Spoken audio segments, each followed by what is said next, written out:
এ দুনিয়ার বেঈমানের গোষ্ঠীরা কান খুলে ভালো করে শুনে নাও, মুসলমানদের এক একটা রক্তের ফোঁটার দাম আল্লাহর কাছে আছে, ঠিক কিনা যারা বলেন? আল্লাহ পাক রব্বুল আলামিন পৃথিবীকে সাজাইছেন ঈমানদারের জন্য, ঠিক কিনা যারা বলেন? ঈমানদারের রক্তকে ঝরাবে আর তারা দুনিয়ার ভিতরে আনন্দ ফুর্তি করবে। আল্লাহ পাক রব্বুল আলামিন বলেন আমি ছাড় দেই কিন্তু ছেড়ে দেই না, ঠিক কিনা যারা বলেন? আমরা তাকিয়ে দেখলাম যখন ফিলিস্তিনের পক্ষ থেকে ফিলিস্তিনের দূতাবাস, যখন ফিলিস্তিনের পক্ষ থেকে ফিলিস্তিনের রাষ্ট্রপ্রধান কান্না অঝরে কান্না করতেছেন আর বারবার সাহায্যের হাত বাড়াচ্ছিলেন, তারা যখন হাত ঘোটায় নিলেন, আল্লাহ পাক 2 দিনের মাথায় বলে অগ্নিশিখা দিয়ে পুরা ওই আমেরিকার একটা অঙ্গরাজ্যকে জ্বালিয়ে পুড়ে সরকার দিয়েছে। এখন 6 দিন 7 দিন পার হয়ে যায়, এখন পর্যন্ত সেই অগ্নিশিখা বন্ধ হয় না, এখন পর্যন্ত সেই অগ্নিশিখা বন্ধ হয় নাই। এখন পর্যন্ত আরো আশঙ্কা আছে, আরো অঙ্গরাজ্যগুলোর ভিতরে একের পর এক আগুনের হামলা চলতেছে। ও কলেজের যুবক ভালো করে বুঝো, এখনো কি তোমার চক্ষু খুলবে না? তুমি কার আশায় বসছো, কার আশায় আছো? আল্লাহর কসম করে বলি, আল্লাহর দিনকে মাইনাস করে, আল্লাহর কোরআনকে মাইনাস করে কোনদিন কেউ সফল হতে পারে নাই। আল্লাহর কসম কেউ সফল হতে পারবে না, ঠিক কিনা যারা বলেন?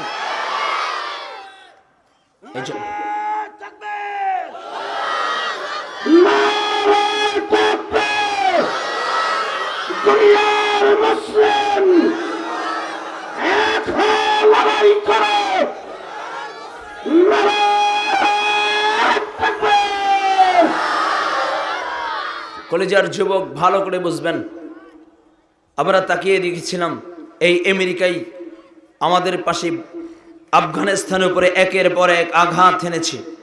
20টা বছর আফগানকে চূর্ণ বিচূর্ণ করে দিয়েছে। শুধু তাকিয়ে তাকিয়ে দেখেছি আফগানিস্তানের মুসলমানদের হ্রাস, আফগানিস্তানের মা বোনদের ইজ্জত হরণ করা, ছোট ছোট বাচ্চাদেরকে পাখির মতো গুলি করে মারা, একের পর এক অত্যাচার অনাচার করেছে। অবশেষে সেই আফগানকে আল্লাহ বিজয় দান করেছেন। আমরাও আশাবাদী অচিরে ফিলিস্তিনের জমিনটা আবার বিজয় হবে, ও বেঈমানদের হাত থেকে আল্লাহ তাআলা রক্ষা করবে, ঠিক কিনা যারা বলেন? তৈরি আছেন ইনশাআল্লাহ? যদি ডাক এসে যায় বেঈমানদের বিরুদ্ধে, এখন আর কোনো ধরাধরি নাই, এখন একটাই হবে, একটা হলো ঈমানদারের দল আর একটা হলো বেঈমানদের দল। তুমি ঈমানদারের পক্ষে থাকবে না বেঈমানদের পক্ষে থাকবা, সিদ্ধান্ত নেওয়ার সময় এসেছে, ঠিক কিনা যারা বলেন?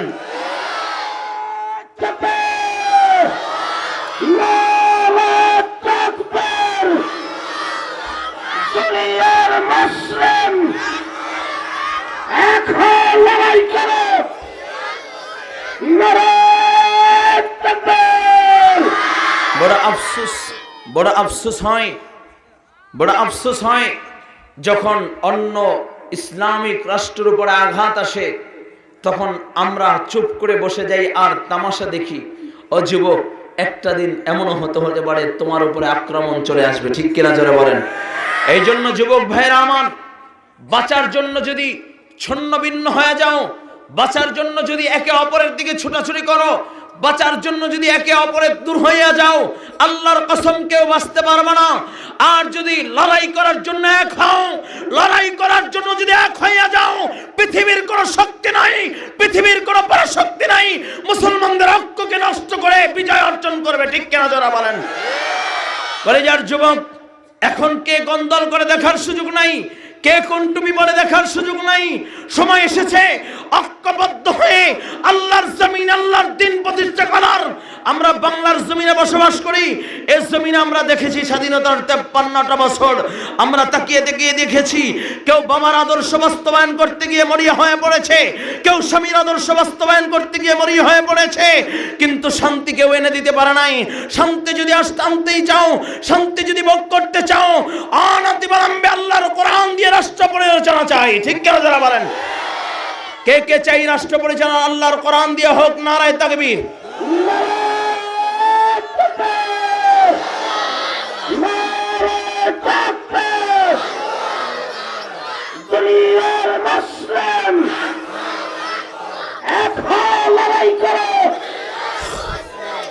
যুবক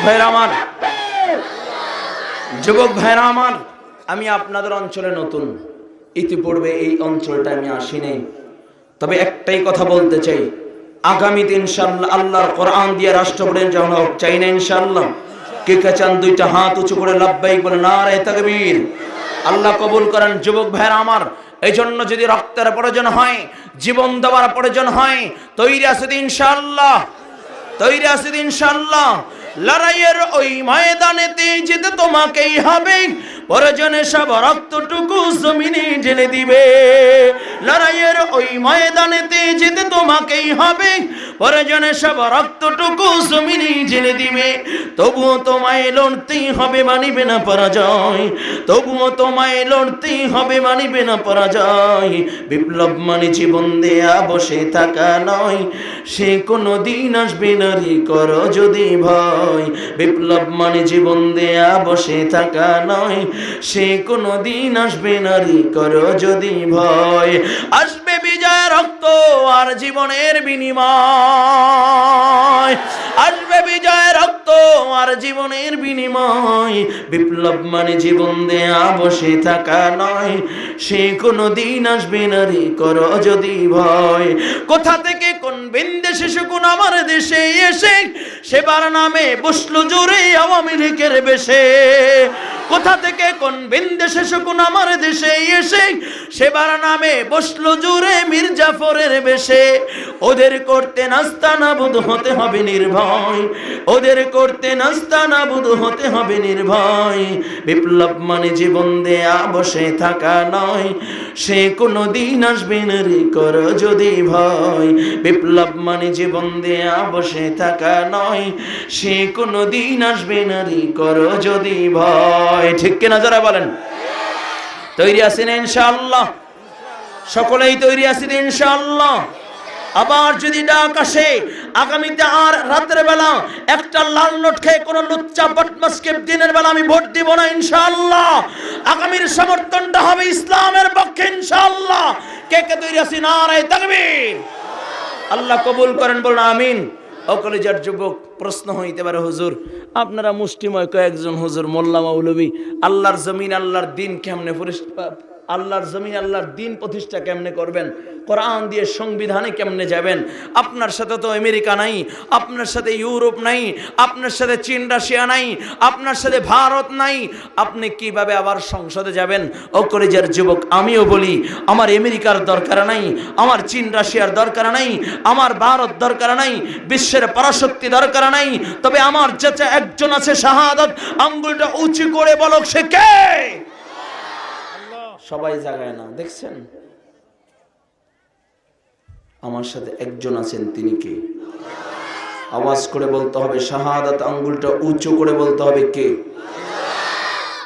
আল্লাহ কবুল করেন, বলেন আমিন। আল্লাহ তাআলা যদি আমার সাথে থাকে আর কোনো ভয় আছে? এই পিন পিন আওয়াজ করে এটা একটু বন্ধ করতে হবে। আল্লাহ তাআলা যদি আমার সাথে থাকেন আর কোনো ভয় আছে? আমি জানি কারো গাও জ্বলতে পারে, কারো গায়ে লাগতে পারে, কিন্তু বাবা এটাই চিরন্তর সত্য আর বাস্তবতা। আমরা স্বাধীনতার পেয়েছি 53টা বছর হয়েছে, কিন্তু আজ পর্যন্ত স্বাধীনতার স্বাদ পাই নাই। ঠিক কিনা জোরে বলেন? কিয়ামত পর্যন্ত পাবো না যদি আল্লাহর কোরআন রাষ্ট্র ক্ষমতায় না আসে। ঠিক কিনা জোরে বলেন? কিয়ামত পর্যন্ত শান্তি পাওয়ার কোনো সম্ভাবনা নাই যদি আল্লাহর কোরআন রাষ্ট্র ক্ষমতায় না আসে। ঠিক কিনা জোরে বলেন?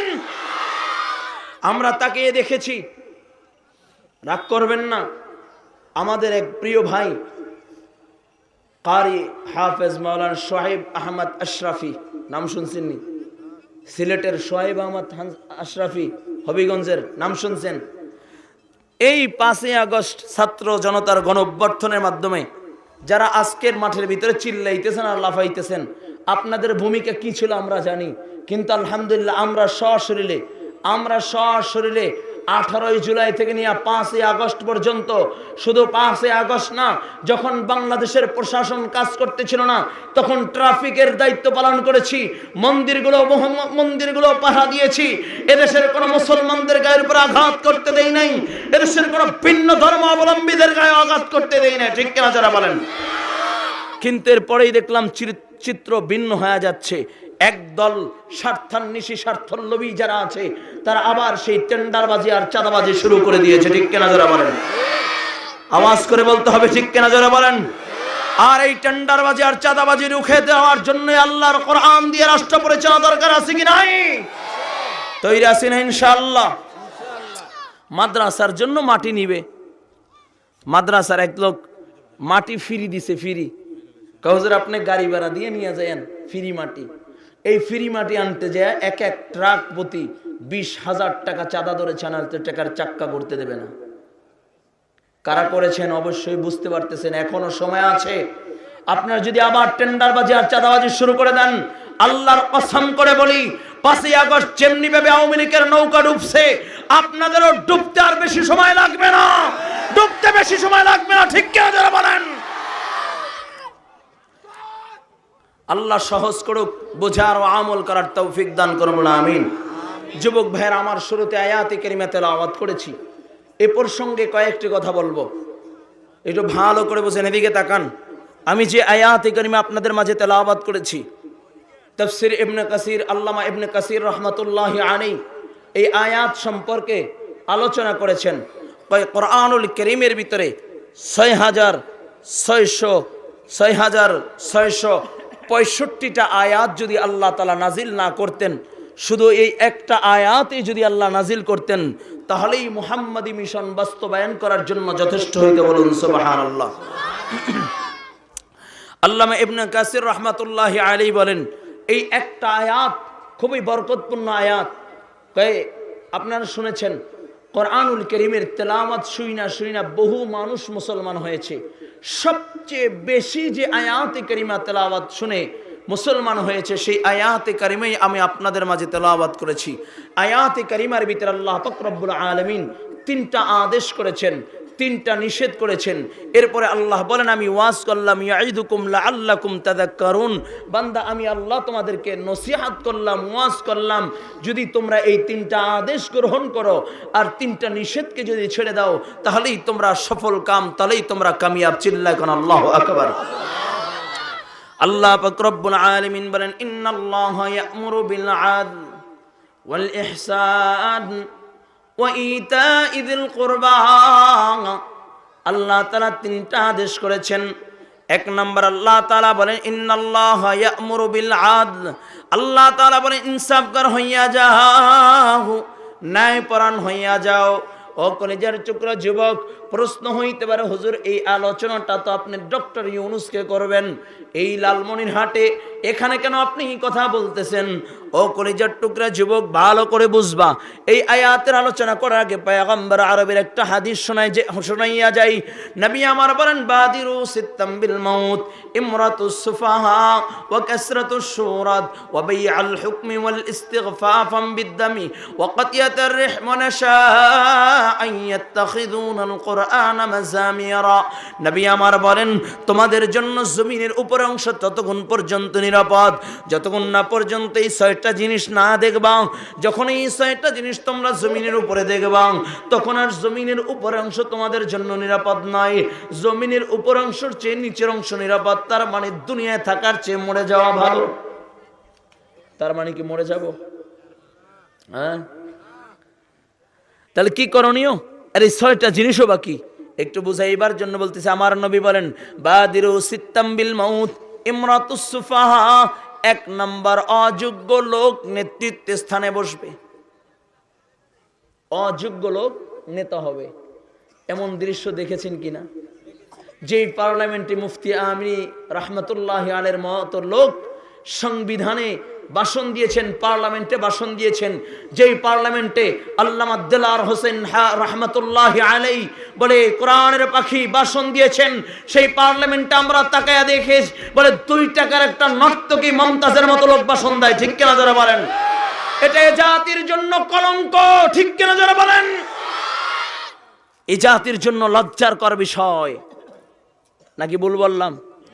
আপনারা মনে রাগ করতেছেন, কথাগুলো ভালো লাগতেছে না? হ্যাঁ, আমার ভাষ্যকার ভাই কি বলেন? আগেই বলছে এই আওয়াজ সংবিধান পর্যন্ত, পার্লামেন্টে চাই, কিন্তু আমার ভাই চুপ হয়ে গেছে। আমার ভাই একটা আওয়াজ দিবে, তার তাকবীর দিবে, নারে তাকবীর। হ্যাঁ, দাঁড়ান একটু এখন। পার্লামেন্ট পর্যন্ত যেন তাকবীর আওয়াজ চাই ইনশাআল্লাহ। লিল্লাহি তাকবীর, নারে তাকবীর, আল কোরআনের আলো সংসদে জালো, কোরআন ছাড়া অন্য কিছু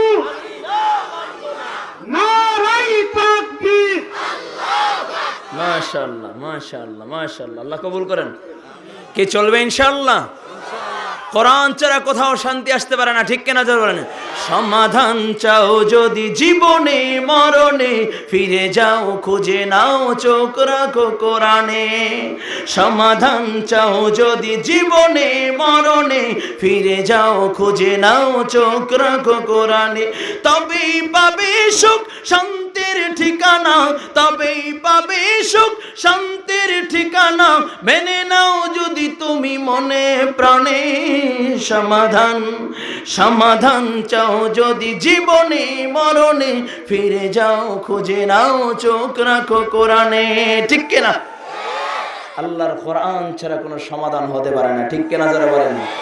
আমরা তাকাইয়া দেখছি যেই দলদের উপর, যেই দলগুলোকে বক্তৃতা দিতে দেয় নাই, মিছিল মিটিং করতেও দেয় নাই, যখন ক্ষমতার পালাবদল হয়েছে টাকা খেয়ে তাদের ছত্রছায়ায় তাদের লোকদেরকে পার করে দিয়েছে, ঠিক কিনা যারা বলেন। তার মানে এই দুনিয়াটা টাকার কাছে গোলাম হবে, কিন্তু আল্লাহর কোরআন যদি রাষ্ট্র ক্ষমতায় আসে তখন আর টাকার কাছে গোলাম হবে না। তখন সব মানুষগুলো এক হুকুমতকে গ্রহণ করে, এক আল্লাহর তাওহীদকে বিশ্বাস করে শান্তির সুবাতাস পড়বে, ঠিক কিনা যারা বলেন। এই জন্য নবী আমার বলেন, বাদিরু সিত্তাম বিল মাউত ইমরাতুস সুফাহা। অযোগ্য লোক যখন দেখবা নেতৃত্ব স্থানে বসবে, অযোগ্য লোক যখন নেতা হবে, তখন সমাজের সুশীল শিক্ষিত মানুষগুলোর আর কোনো দাম থাকবে না। বাবা বা তোমার ভাই বা আত্মীয় স্বজন কাউকে জিম্মাদার রেখা যাইতে পারো, তাহলে আমি তোমাকে কিছুদিনের জন্য সময় দিতে পারি। যুবক ডাক দিয়া বলে, আমিরুল মুমিনিন, ও খলিফাতুল মুসলিমিন, আমার মদিনায় আপনজন বলতে কেউ নাই। আমি আমানতের খেয়ানতকারী হয়ে মারা যাব। যদি আমার বাবা থাকতো, আমার বাবা চাইতো না আমি আমানতের খেয়ানত কইয়া মারা যাই, আমার বাবা আমার জিম্মাদার হয়ে যাইত। যদি আমার কোনো ভাই থাকতো, তাহলে আমার ভাই আমার জিম্মাদার হয়ে যাইত। ও আমিরুল মুমিনিন, আপনি আপনার বিচারের রায় কার্যকর করে ফেলুন, কারণ এই মদিনায় আমার আপনজন বলতে কেউ নাই। আবার নতুন করে যখন বিচারের রায় শোনায়া দিবি, এমন সময় দুইটা হাত উঁচু করে একজন সাহাবী যায় দাঁড়ায়া বলে, ও আমিরুল মুমিনিন, ও খলিফাতুল মুসলিমিন, আপনি আমার ভাইকে ছেড়া দেন, আমি আমার ভাইয়ের জিম্মাদার হয়ে গেলাম, আমি আমার ভাইয়ের জিম্মাদার হয়ে গেলাম। যিনি হাত জাগাইছে সে সাধারণ কোনো মানুষ নয়, আমার নবীর প্রিয় সাহাবী হযরতে আবু যর গফারি রাদিয়াল্লাহু তাআলা আনহু। হযরতে আবু যর গফারি খাদেমে খায়রুল বশর, মুস্তাফা की खिदमतों से जिंदगी भर ना बनाया अपना घर। हजरते अबू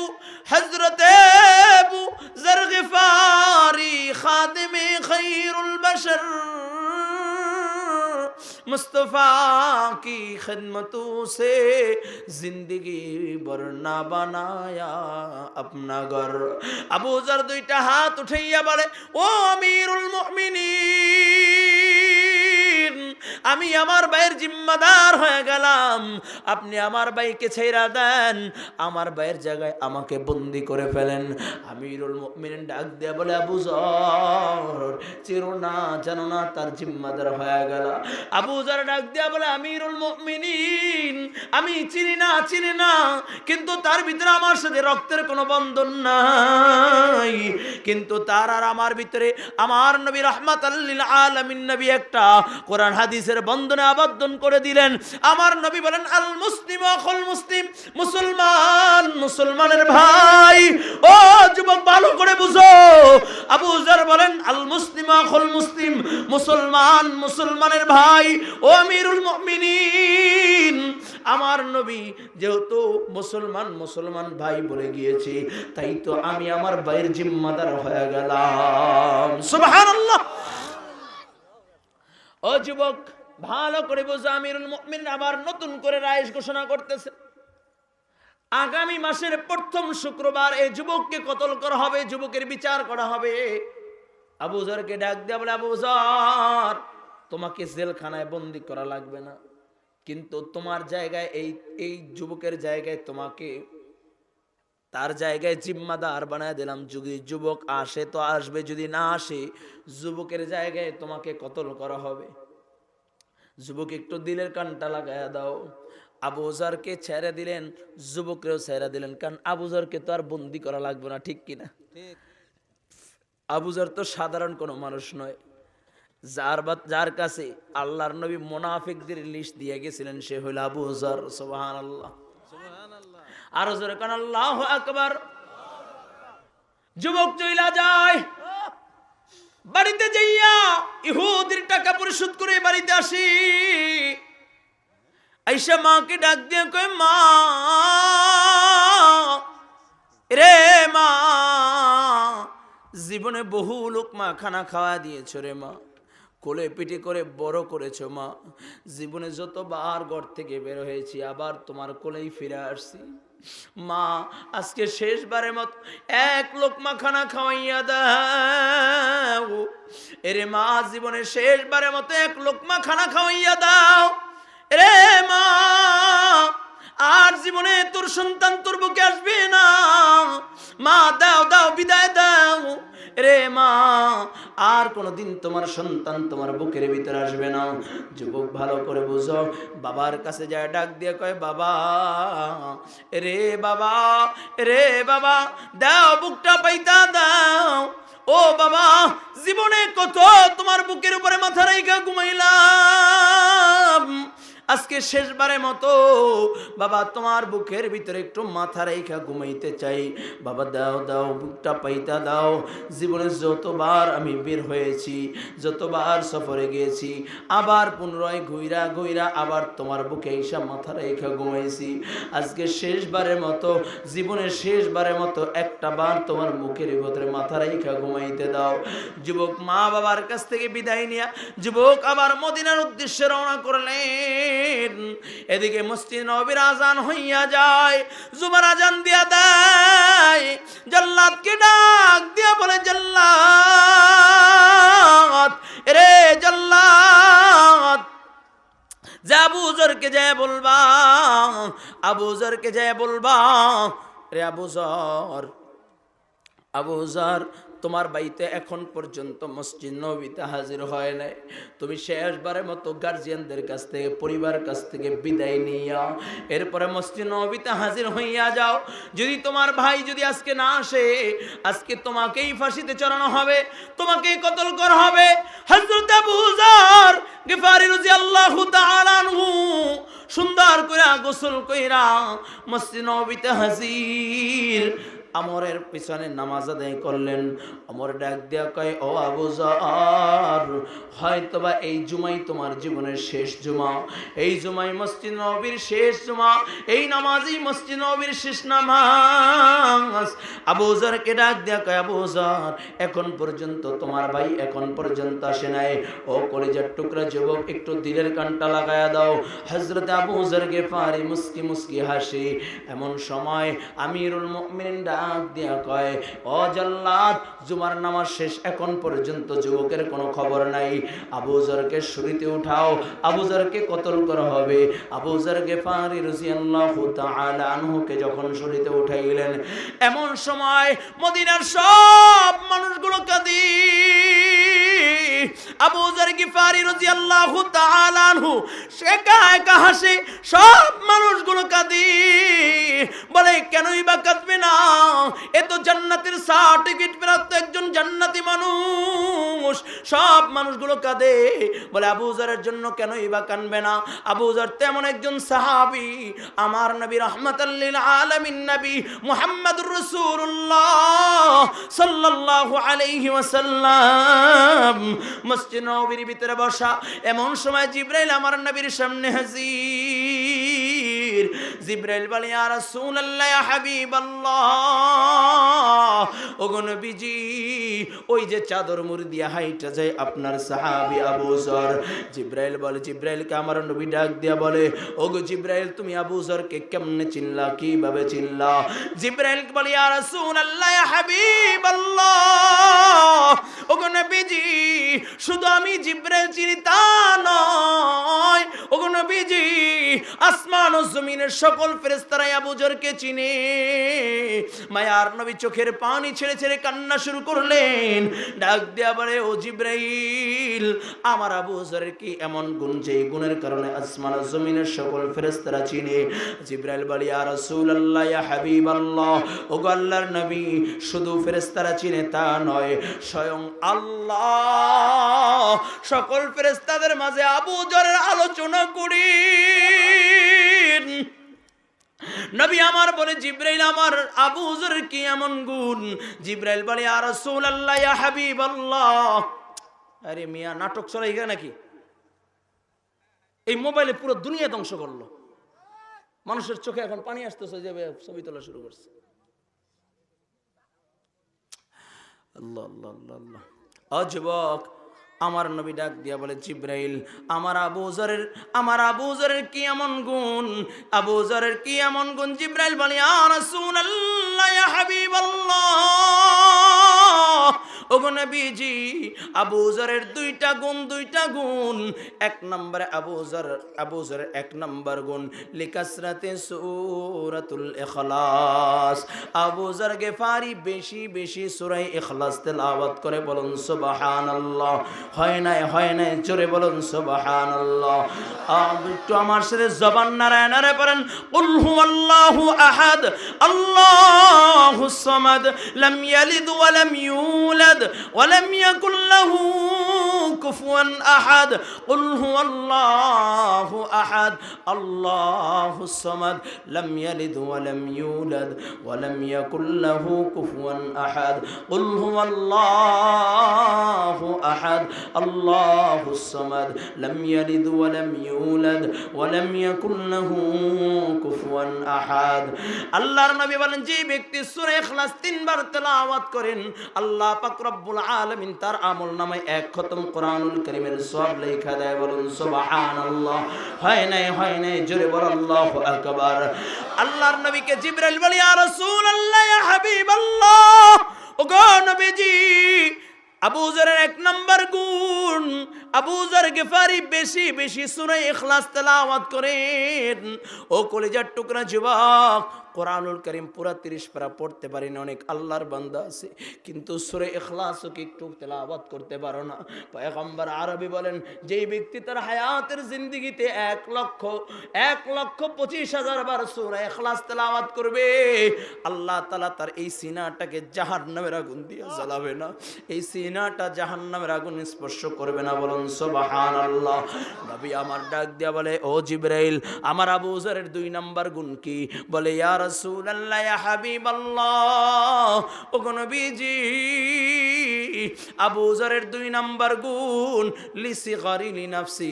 আবু যর নিজেকে নিজে খুব ছোট মনে করে, জোরে বলা যাবে কি আল্লাহু আকবার।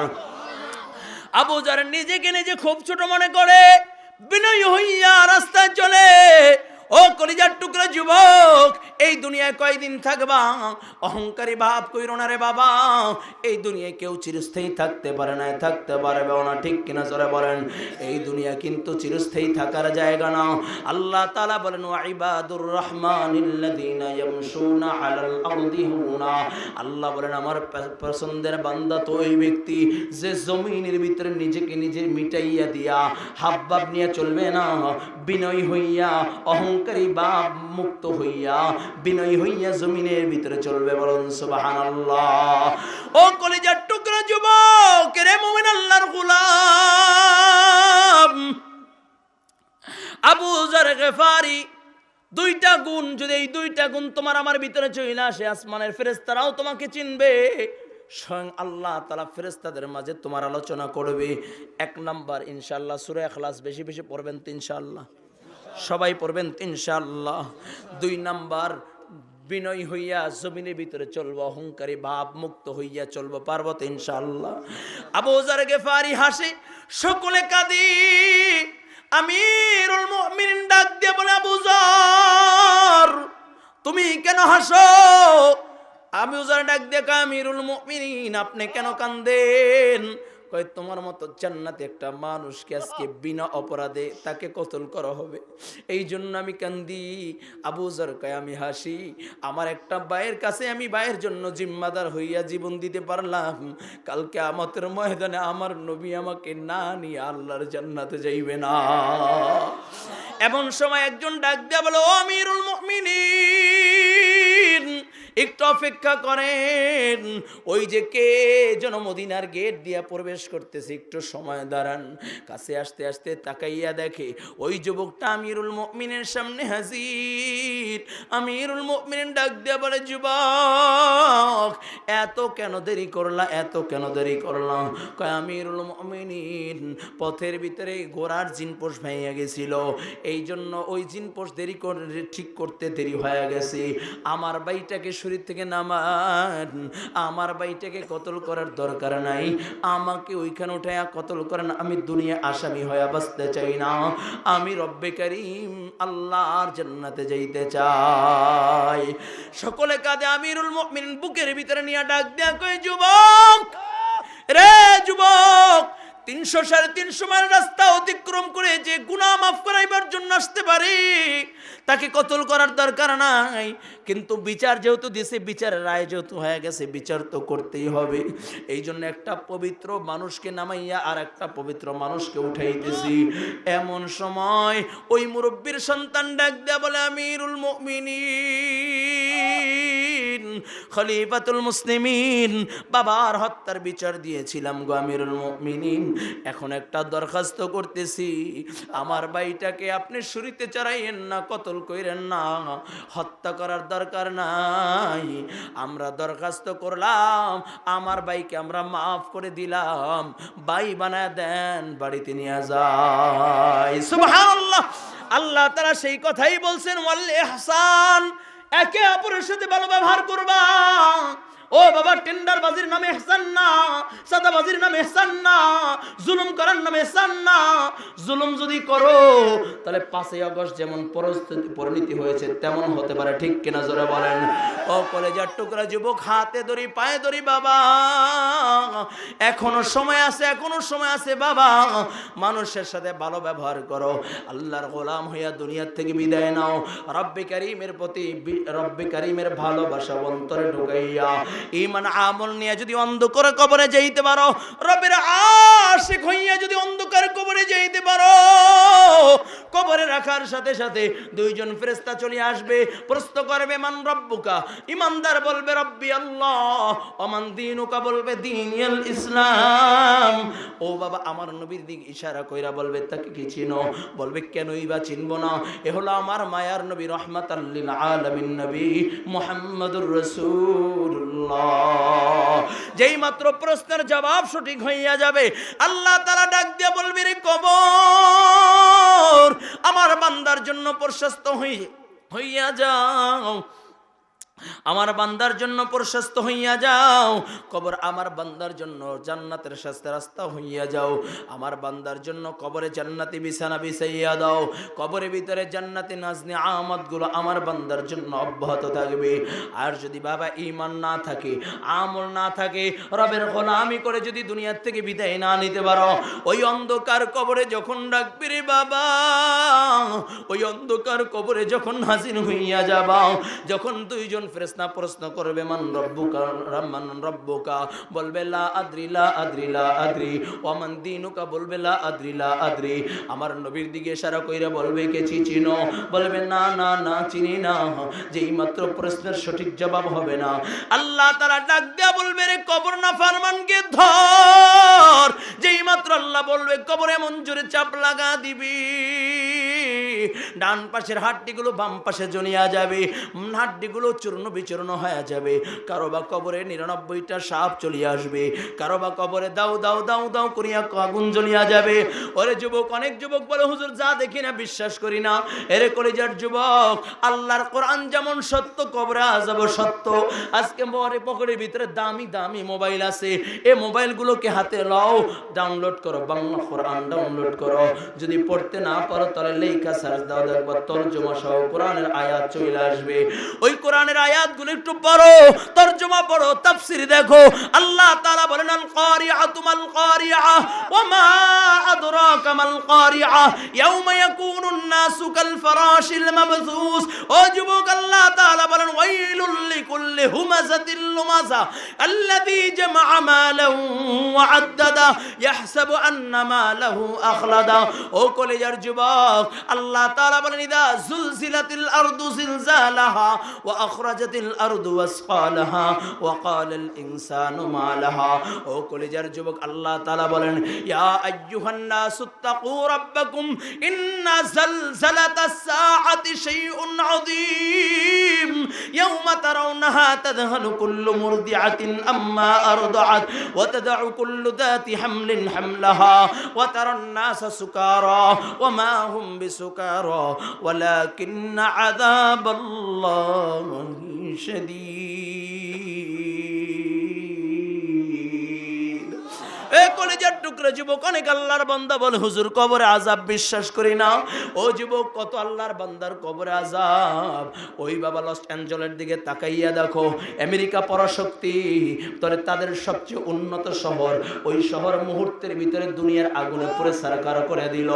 ও কলেজের টুকরা যুবক, এটা যদি হয় দুনিয়ার আগুন, আজকে 7 দিন ধরে কোনো ব্যক্তি জীবনে নিবাইবার জন্য কোনো ক্ষমতা হয় নাই, এখনো পর্যন্ত নিবাইবার জন্য কোনো প্রস্তুত হয় নাই। হেলিকপ্টার দিয়ে পানি দেয়, আগুন নিবে না। বলে এত চেষ্টা করতেছে, আগুন নিবানো যায় না। বলে আরো আশঙ্কা আছে, আরো অনেকগুলো রাজ্য পড়িয়া জলে পড়ে সারকার হয়ে যাবে। এটা যদি হয় দুনিয়ার আগুন, ওই কবরের আগুন কত ভয়ঙ্কর, কত ভয়ঙ্কর। নবী আমার বলে দুনিয়ার কোন আগুন হাতে লাগলে হাতের আঙ্গুল জ্বলে, পায়ে লাগলে পায়ে জ্বলে, কিন্তু জাহান্নামের যখন আগুন কোন অঙ্গে লাগিয়া যাবে, পুরো কলিজাটা পুরে সারখার হয়ে যাবে। ও কলিজার টুকরা যুবক, বেশি দূরে যাওয়ার দরকার নাই। এই যে তোমাদের পাশেই বাবা কুড়িগ্রামের ভিতরে আল্লাহর এক বান্দা আছে, জিকির করতে করতে করতে করতে আমার মালিকের এত প্রিয় হয়েছে। 32 বছর পর যখন সমুদ্রে বলে নদী ভেঙে যায়, বলে আল্লাহর বান্দার লাশ এখন পর্যন্ত অক্ষত, কাপড়ের পর্যন্ত কিছু হয় না রে বাবা। ও বাবা, আর শরীয়তপুরে গেলাম, শরীয়তপুরে বলতেছে হুজুর আমাদের এলাকায় একটা মহিলা ছিল বড় বেপরদাশীল, বলে মহিলা উল্টা পাল্টা চলতো। একদিন হঠাৎ করে শুনি কবর থেকে আগুনের দোয়া উঠতেছে। আমরা মনে করলাম কি যেন হয়েছে। ইমাম সাহেবকে স্বপ্নে দেখায়, মাকে স্বপ্নে দেখায়, বাবাকে স্বপ্নে দেখায়। আমরা এলাকার লোকগুলো মনে করছি কবরে কোনো হয়তো অসুবিধা আছে, এই জন্য কবরটা খনন করে অন্য জায়গায় দাফন দিব। আমরা যখন কবর খনন করলাম, তাকাইয়া দেখি আল্লাহর বান্দি বসা, জিব্বাটা টান দিয়া কে যেন বাহির করে নাবি পর্যন্ত ঝুলাইয়া দিছে। আবার কারো বা কবরে দাউ দাউ করে আগুন জ্বলতেছে, নাকের ভিতরে নখের ভিতরে নেল পালিশ দেওয়া, নখগুলো কে যেন প্লাস দিয়া টাইনা উঠাইয়া ফেলছে। ও বাবা, কবরে আযাব বড় ভয়ঙ্কর, কত ভয়ঙ্কর, এ তো কবরে আযাব। আবার যখন ময়দানে মাহশর কায়েম হয়ে যাবে, আম্মা জান আয়েশা সিদ্দিকা রাদিয়াল্লাহু তাআলা আনহা বলেন ইয়া রাসূলুল্লাহ, ইয়া হাবিবাল্লাহ, ওগো নবীজি ময়দানে মাহশর সম্পর্কে একটু ধারণা দেন, একটু ধারণা দেন। নবী আমার ডাক দিয়া বলে আয়েশা, ময়দানে মাহশরে সব মানুষগুলো উলঙ্গ অবস্থায় উঠবে। আম্মা জান বলে ইয়া রাসূলুল্লাহ, ইয়া হাবিবাল্লাহ, আমি আয়েশা উলঙ্গ অবস্থায় উঠব। নবী বলে আয়েশা, হ্যাঁ হ্যাঁ তুমি উলঙ্গ অবস্থায় উঠবা। আম্মা জান বলে ইয়া রাসূলুল্লাহ, ইয়া হাবিবাল্লাহ, আমি হইলাম উম্মাহাতুল মুমিনিন, সমস্ত উম্মতের মা, আমি উলঙ্গ অবস্থায় উঠলে আমার কি একটু লজ্জা করবে না, শরম করবে না? নবী আমার ডাক দিয়া বলে আয়েশা, লজ্জা তো দূরের কথা, কেউ কারো দিকে তাকাইবার মতো সুযোগ পাবে না, সুযোগ পাবে না। ও কলিজার টুকরা যুবক, এখনো সময় আছে রে বাবা। কি নিয়ে রওনা করছো, কোথায় রওনা করলা? দুনিয়া একটু সুখে শান্তিতে থাকার জন্য এত কষ্ট করলা, জিন্দেগি ভর কামাই করতে করতে গিয়া চামড়া ঢিলা ঢালা করে ফেললা, মাথার গাম পায়ে ফেলাই ফেললা, একটু বুড়াকালে একটু আনন্দের সাথে থাকবা, সুখে থাকবা, কিন্তু সেই সুখটার বেশি স্থায়ী হয় না। এটা যদি হয় দুনিয়ায় সামান্য সময় থাকার জন্য এত পরিশ্রম করতে পারো, ওই ময়দানে মাহশর 50,000 বছর দাঁড়ায় থাকা লাগবে। এরপরে যখন জান্নাতের ফয়সালা হইলে জান্নাতীরা জান্নাতে চলিয়া যাবে, জাহান্নামের ফয়সালা হইলে জাহান্নামীরা জাহান্নামে চলিয়া যাবে। যেই সময় শুরু আছে আর কোনোদিন শেষ নাই রে বাবা। ওই সময়ের জন্য কি নিয়ে রওনা করলাম? আজকে যেহেতু আল্লাহ তাআলা নিয়ে আসছেন পলাশী তালিমুল কোরআন হাফিজিয়া মাদ্রাসার ময়দানে, যেহেতু আল্লাহ নিয়ে আসছেন, ও যুবক আজকে হাতে ধরি পায়ে ধরি রে যুবক, গুনাহ ছাইরা দাও, আর গুনাহ কইরো না, বেপরদায় চইরো না, মা বাবাকে কষ্ট দিও না, নামাজ ছাইরো না। ও কলেজার টুকরা যুবক, তোমাদেরকে বয়ান করব সে যোগ্যতা আমার নাই। আমি আমাকে বলতেছি, ইমরান গুনাহ ছাইরা দাও। ও বাবা, এই ময়দানে আমার মতো গুনাহগার আর কেউ নাই। আমার হাতের গুনাহ আছে, আমার পায়ের গুনাহ আছে, আমার জবানের গুনাহ আছে, আমার চোখের গুনাহ আছে, আমার পায়ের গুনাহ আছে, আমার অঙ্গ প্রত্যঙ্গের গুনাহ আছে। তাই তো আজকে তোমাদেরকে সাক্ষী রেখে তওবা করতে চাই। আমার সাথেও যদি কেউ তওবা করতে চাও, হুজুর অনেক গুনাহ করছি, আর কোনোদিন গুনাহ করব না, বিগত দিনে যত অপরাধ অন্যায় করেছি আজ থেকে তওবা করলাম। তওবা করতে যদি মনে চায়, আর জীবনে নামাজ ছাড়বা না, পাক্কা ওয়াদা দিবা, আর কোনোদিন নামাজ ছাড়বা না, বেপরদায় চলবা না, পরনিন্দা করবা না, মা বাবাকে কষ্ট দিবা না। তওবা করতে যদি মনে চায়, দুইটা হাত আমার মালিককে দেখাইয়া দাও। একটু ডাক দিয়া বলো আল্লাহ, আরো জোরে ডাক দিয়া বলো আল্লাহ। আর গুনাহ করব না। আল্লাহ তুমি আমাদেরকে মাফ করিয়া দাও, আল্লাহ তুমি আমাদেরকে মাফ করিয়া দাও। একটা আওয়াজ করিয়া ডাক দাও আল্লাহ। ডানে বামে তাকাইয়া দেখো কত আল্লাহর বান্দার চোখে পানি। ও যুবক, আর কোনদিন গুনাহ করবা না, বেপরদায় চলবা না, পরনিন্দা করবা না, মা বাবাকে কষ্ট দিবা না, নামাজ ছাড়বা না, হারাম পথে চলবা না, হারাম খাবা না। ও যুবক একটু আমার মালিককে ডাক দিয়া বলো আল্লাহ তওবা করলাম, তুমি আমাদের তওবাকে কবুল করিয়া নাও। বলুন আমিন আমিন ইয়া রাব্বাল আলামিন। ও কলিজার টুকরা যুবক, আর মাত্র 10টা মিনিট তোমাদের কাছে চাই, দিবা তো ইনশাআল্লাহ? 10টা মিনিট দিবা তো ইনশাআল্লাহ? এই ময়দানে কে কে আসো, মা নাই বাবা নাই, একটু হাতটা জাগাও।